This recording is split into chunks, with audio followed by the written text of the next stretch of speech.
ইউরোপের দেশ স্পেনে অবৈধভাবে বসবাস করছে অনেক বাংলাদেশি। লাখ লাখ টাকা খরচ করে যাওয়ার পর কাজের অনুমতি না থাকায় এই প্রবাসীদের পোহাতে হয় সীমাহীন দুর্ভোগ। তাদের অভিযোগ, নিজ দেশের দূতাবাস এক্ষেত্রে কোনো খোঁজ খবর রাখে না। স্পেন ঘুরে এসে প্রবাসীদের কথা জানাচ্ছেন শান্ত বিশ্বাস।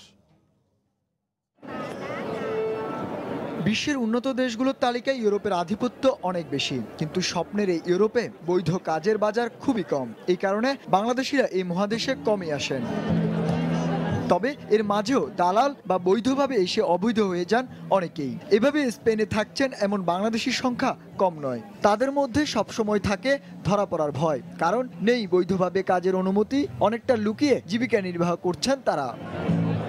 এদের অনেকেই 7 থেকে 8 লাখ টাকা খরচ করে এসেছেন ভাগ্য ফেরানোর আশায়, কিন্তু স্বজনদের দেশে ফেলে এত দূরে এসে ভোগ করতে হচ্ছে সীমাহীন যন্ত্রণা। তারা ক্যামেরার সামনে কথা বলতে না চাইলেও যারা বৈধতা পেয়েছেন তাদের কাছে জানা গেল অনুজদের দিন যাপনের বর্ণনা। তাদের কষ্টটা আসলে বোঝানো যাবে না। যখন দেখা গেছে যে সামনে মেট্রোর মুখে রাত 1টার সময় বের হয়ে দেখলাম একটা লোক খুব কাঁদতেছে। কীভাবে আপনি কাঁদতেছেন কেন? লোকটা বললো যে তার বাবা মারা গেছে আজকে।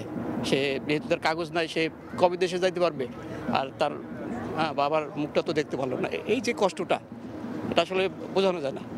বাংলাদেশ স্পেনের অবস্থা এক কথায় ভালো না। এক কথায় ভালো না বলতে আর্থিক অবস্থা স্পেনের খুব খারাপ। সেদিক থেকে অর্থের সাথে আমরা জড়িত, আমাদের অবস্থা খুব একটা ভালো না। তবে অনেক কষ্টের পর একসময় বৈধতা পাওয়া এই প্রবাসীদের মনের কোণে জমা আছে ক্ষোভ। রেমিটেন্স পাঠানো এই মানুষগুলোর অভিযোগ, নিজ দেশের দূতাবাস তাদের দুঃখে কষ্টে খোঁজ রাখে না কখনো। একটু আর কি বিচ্ছিন্ন, খুব একটা, যেটা অন্যান্য ইংল্যান্ড বা ফ্রান্সে যতটা এমবেসির অ্যাক্টিভিটিস আছে, মনে করি ব্যুরোক্রেসি, এটা বাংলাদেশ সরকারের ব্যর্থতা। এখানকার বাঙালিরা অনেকেই বলছেন সুখে আছেন, আবার অনেকেই বলছেন খুব কষ্টে আছেন। তবে দেশকে ছেড়ে বিদেশে এসে দেশের জন্য যে আয় উপার্জন তারা করছেন, দেশের সরকার তাদের জন্য কতটা ভাবছেন, এই প্রশ্ন তাদের মনে। শান্ত বিশ্বাস, সময় সংবাদ, স্পেন।